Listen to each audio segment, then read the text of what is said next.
एक बार तुम्हारी समझ में आ जाए कि तुम जिसे सुख समझते हो वो दुख में कूदने जा रहे हो, वो बंधन है।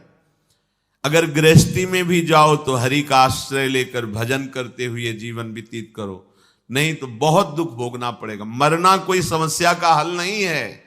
जो अपने अज्ञानी लोग सोच लेते हैं चलो मर जाएंगे, झंझट खत्म हो जाएगी। नहीं नहीं, ये झंझट मरने से खत्म। मरना क्या है? एक स्वप्न है, आंख खुलेगी फिर नया जन्म, फिर नया प्रपंच, फिर नया दुख। कैसे कैसे दुख हैं। शरीर है पर चल नहीं सकते, एक कदम भी उठाना है तो दूसरा। कैसा जीवन! पूरे जीवन आंख नहीं है, कुछ देख नहीं पा रहे, कान नहीं, कुछ सुन नहीं पा रहे, जबान नहीं, कुछ बोल नहीं पा रहे। खाने की व्यवस्था है, लीवर फेल हो चुका है। लीवर बढ़िया है, भोजन की व्यवस्था नहीं। देखो ना, भोग रहे हैं, तृष्णा बढ़ रही है, कामना बढ़ रही है। तृष्णा कामना से पीड़ित होकर अधर्म आचरण किया, जेल भोग रहे, नरक भोग रहे। क्या है ये प्रपंच? जरा कभी पर विचार करने का समय कहां देती माया। वो तो प्रवाह में बस बहाए चली जा रही। बड़े भाग्यशाली जन हैं जिनको सत्संग मिलता है, शास्त्र स्वाध्याय मिलता है और विचार करने का अवसर मिलता है। प्रश्न हुआ कि जिन्होंने मन को भोगों में फंसा रखा है, मन पर विजय नहीं प्राप्त की, इंद्रियों को विषयों से विलग नहीं किया, शरीर में अहम बुद्धि रखते हैं, वो इस प्रबल माया से, प्रचंड माया से कैसे मुक्त हो सकते हैं? कोई उपाय है? जिनका मन वश में नहीं हुआ, जिनकी इंद्रियां भोगों में लगी, शरीराभिमानी हैं, हम सब इसी कोटि के हैं। देख लो ना, बातें चाहे जितनी बनाओ, शरीर को हम अपना स्वरूप मानते हैं, मन इंद्रियों के भोग को हम अपना सुख मानते हैं। कितना बड़ा ज्ञान है। इंद्रियां भोगों को भोग रही हैं, मन भोगों का संकल्प करवा रहा है, शरीर चेष्टाएं कर रहे, फंस आप रहे हो। आप कहीं भी नहीं है भोग में, पर फंस आप रहे हो। यही माया फंसाए है। आपको किसी भी भोग की आवश्यकता नहीं, आप चिदानंद सुख स्वरूप हैं। ये भुला देना ये माया कार्य है, और ये स्मृति आ जाना भक्ति का कार्य है, ज्ञान का कार्य है। गीता सुनने के बाद नष्टो मोहा स्मृति लब्धा, अपने स्वरूप की स्मृति आ गई, भगवत स्मृति जागृत हो गई। तो इनका कैसे माया से मोक्ष हो सकता है? जो शरीराभिमानी हैं, मन निग्रह नहीं किया, इंद्रियों के भोगों में जो रमण कर रहे, तो बोले पहले विचार करना चाहिए। विचार शब्द सबसे पहले आया है। अच्छा, ये विचार कहां से प्रकट होता है? ये विवेक से होता है। विवेक से विचार होता है। बुद्धि तो बेकार की बात है। यही तो हमें फंसाया है बुद्धि। यही तो निश्चय करती, इसमें नहीं उसमें सुख है, वहां पर उस पद में सुख है, उस संपत्ति में। यही तो बेईमानी कर रही बुद्धि। अब बुद्धि के ऊपर कोई बैठे तब समझ में आए, वो है विवेक। और ये विवेक केवल साधु संग से मिलता है। बिन सत्संग विवेक न होई, और सत्संग केवल भगवत कृपा से मिलता है। ये आपके प्रयास से नहीं, आपके भाग्य से नहीं है। बिन सत्संग विवेक न होई, और राम कृपा बिन सुलभ न सोई। सत्संग मिल गया, मानो हमारे ऊपर भगवान की विशेष कृपा हो गई। अब इस विशेष कृपा में विवेक जागृत होता है, फिर उससे विचार होता है। कहते विचार करके देखे कि ये जो स्त्री पुरुष का आकर्षण है, अनादिकाल से ये चला आ रहा है। प्रकृति का पुरुष के प्रति आकर्षण, ये संसारी मनुष्य इसी आकर्षण में सुख की भावना से दुख में बंधता चला जाता है। बहुत बड़ी विचित्र लीला भगवान की है।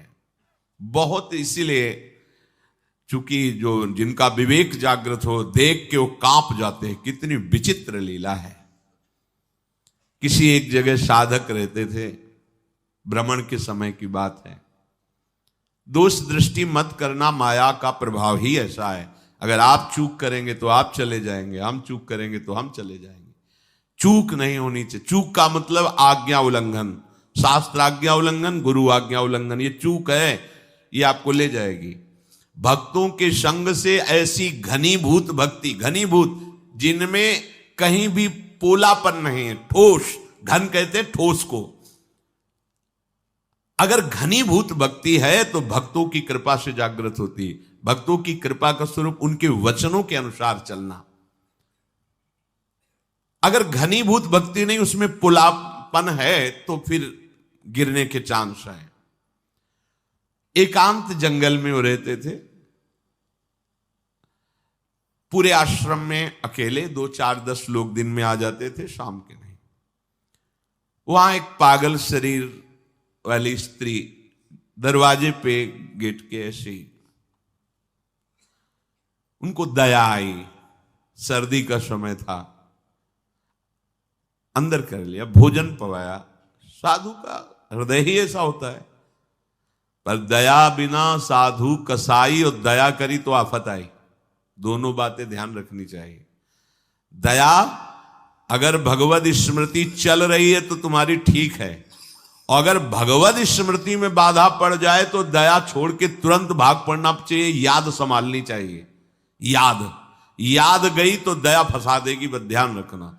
यही दया फंसा दिया भरत जी को। भगवान की याद भूल गए, हिरण की याद आ गई। अब दया खतरनाक हो गई। दया नहीं तो साधु कैसा? दया बिना साधु कसाई, और दया करी तो आफत आई। ध्यान रखना। भगवान भी सावधान कहते हैं, करुणा करो सब पे, दया पर निर्मम होकर। ममता नहीं होनी चाहिए। अगर ममता हुई तो चूक हो गई, फिर तो गए।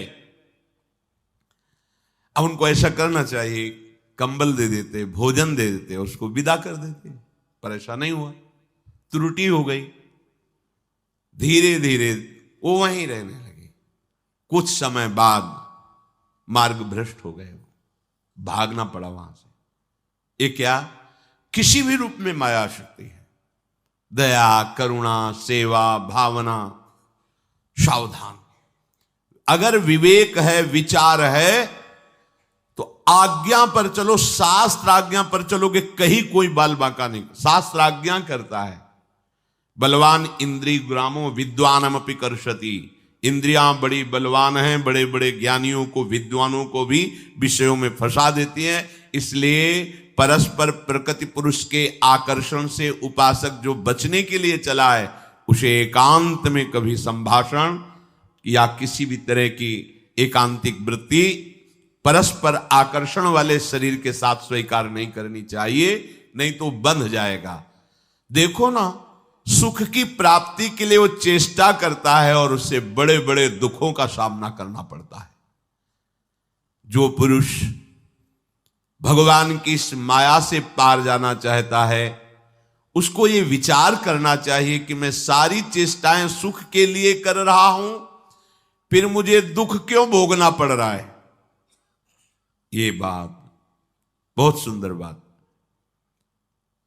कर्मण्यारभमाणानाम दुख हत्यै सुखाय च। मैं तो कर्म जितने भी कर रहा हूं सुख के लिए कर रहा हूं, फिर मुझे दुख क्यों भोगना पड़ रहा है। इसका मतलब जिसे हम सुख समझ रहे हैं वो दुख है। दुखालयम, भगवान कह रहे दुख योनयः, इससे प्रकट ही दुख होता है। देखो, विचार करना चाहिए।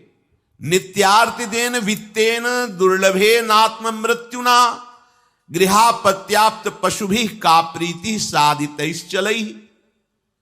एक धन को ले लो, इसमें हमारी सुख बुद्धि हो गई, दिन दिन इसको बढ़ाने की अंदर लालसा बढ़ी।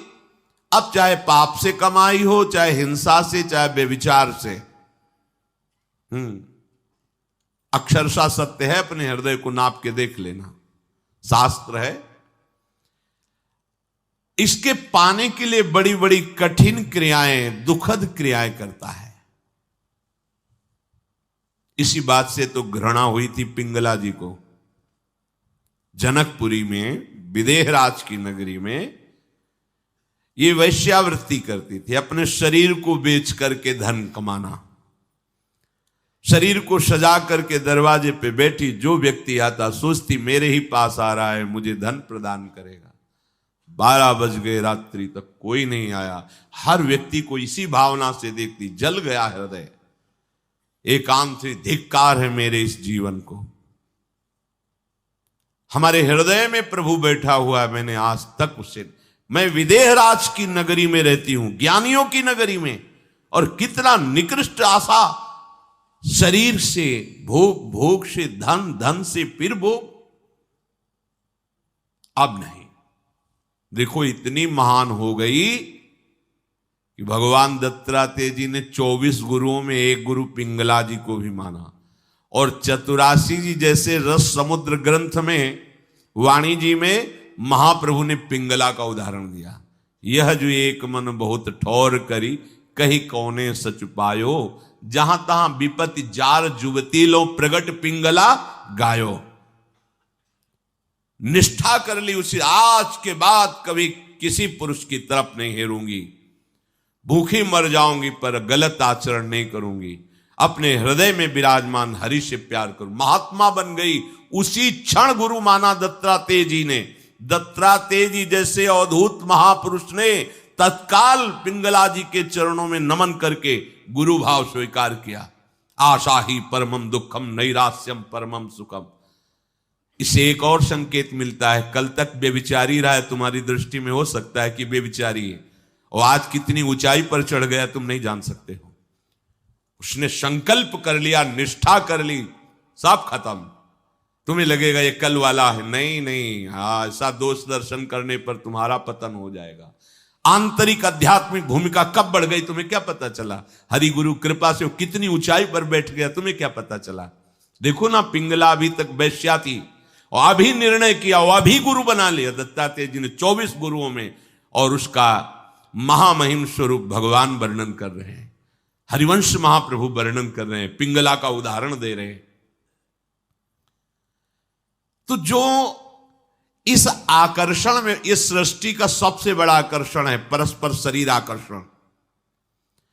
इस आकर्षण में जो फंस जाता है उसका अंतिम फाइनल मृत्यु रूप भयानक कष्ट, और जीते जी अपने आप को भूल करके माया मृग बन जाना, अर्थात काम के अधीन होकर पूरा जीवन दुख में व्यतीत करना। घर, पुत्र, स्वजन, संबंधी, पशुधन, ये सब अनित्य, नाशवान, भुलावे वाला। कैसा भुलावे वाला? भले है ना 1 करोड़ रुपया बैंक में जमा है, भले है हमारा परिवार है, हमारे पास जमीन है, हमारे, इसी के चिंतन में तुम्हारा पूरा जीवन निकल जाएगा। जो वास्तविक धन श्री हरिनाम, राधा नाम, उससे अछूते रह गए, ठगे गए। एक घर, स्वजन, धन, पशु, मित्र आदि ने ठग लिया तुम्हें। माया ने इनका रूप धारण करके भगवत भजन नहीं करने दिया तुम्हें, ठगे गए तुम। बराबर जन्म मृत्यु, प्रलय, महाप्रलय सब भोगने पड़ेंगे। इसलिए विचारवान पुरुष को चाहिए कि उसे समझ लेना चाहिए, जैसे इस लोक में सब ये दुख है ना, तो परलोक में थोड़ा सा सुख ज्यादा दिखाकर है परिणाम में दुख है। जैसे तुम यहां किसी की सुंदर स्त्री देख करके अपनी स्त्री पर दृष्टि डालना बंद करके उधर देखकर जल रहे हो कि अगर ऐसी पत्नी हमारी होती तो मैं कृतकृत्य हो जाता। ठीक ऐसे स्वर्ग में है, विमान पे बैठे हैं, अप्सरा पास है, नृत्य गान हो रहा, पास में उस विमान से 100 गुना अधिक, क्योंकि उसका पुण्य अधिक है, तेजस्वी विमान और अत्यंत सुंदर अप्सरा। अब वो भूल गया अपने सुख वैभव को, जल रहा है उसको देख के। पूरा का पूरा ऐसे ही थोड़ा सा ऊपर के लोकों में और पवित्रता और महत्ता, लेकिन सब नष्ट होने वाला है, ये कुछ बचने वाला नहीं। आ ब्रह्म भुनान लोकान पुनरावर्तिनो अर्जुन, ये सब नष्ट, परिवर्तनशील, आने जाने वाला है। इसलिए कोई दान पुण्य इस भावना से न करे कि स्वर्ग में सुख प्राप्त करेंगे, क्योंकि वो भी ऐसा ही है, उसमें भी शांति नहीं है, परम आनंद नहीं है। क्या करे?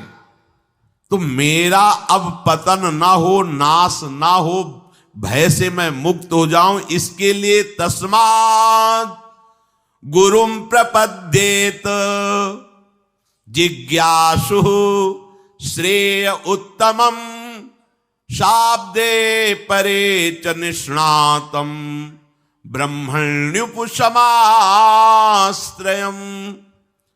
अब उस विचारवान पुरुष को चाहिए कि वो गुरुदेव की खोज करे। भगवान की खोज करना कठिन नहीं है। भगवान के रहस्य को जनाने वाले गुरुदेव का मिलना कठिन है। महत्संगस्तु तो सुदुर्लभ हो। अपने लिए तो कह रहे हैं अनन्य चेता सततम यो माम स्मृति नित्य सहा तस्याहम सुलभा, मैं सुलभ हूं। पर वासुदेवा सर्वमिति समहात्मा दुर्लभा सुदुर्लभा, मैं सुलभ हूं पर महात्मा दुर्लभ है। अगर महात्मा मिल जाए तो अनन्य चित्त होने में देर नहीं लगेगी। तात स्वर्ग अपवर्ग सुख धरी तुलाए कंग, तूलन ताय सकल मिली जो सुख लव सत्संग। गुरु की खोज करनी चाहिए। कैसे करनी चाहिए? पहले उस अव्यक्त गुरु से प्रार्थना करनी चाहिए, परमात्मा से, ईश्वर से, प्रभु से। हे नाथ, आप हमें गुरुदेव रूप से मिले। मैं नहीं जानता कौन गुरुदेव है, कैसे होने चाहिए। इतना ज्ञान विद्यार्थी को क्या ज्ञान कि कौन टीचर किस स्थिति में है, कितना प्रवीण है, वो तो विद्यार्थी है बेचारा। हाँ, प्रिंसिपल जान सकता है, जो टीचरों के ऊपर अधिकारी, इनमें से कौन सा प्रवीण है, कौन किस कोटि का, किस स्थिति का। ऐसे ही सब गुरुओं के परम गुरु जगत गुरु भगवान श्री कृष्ण हैं।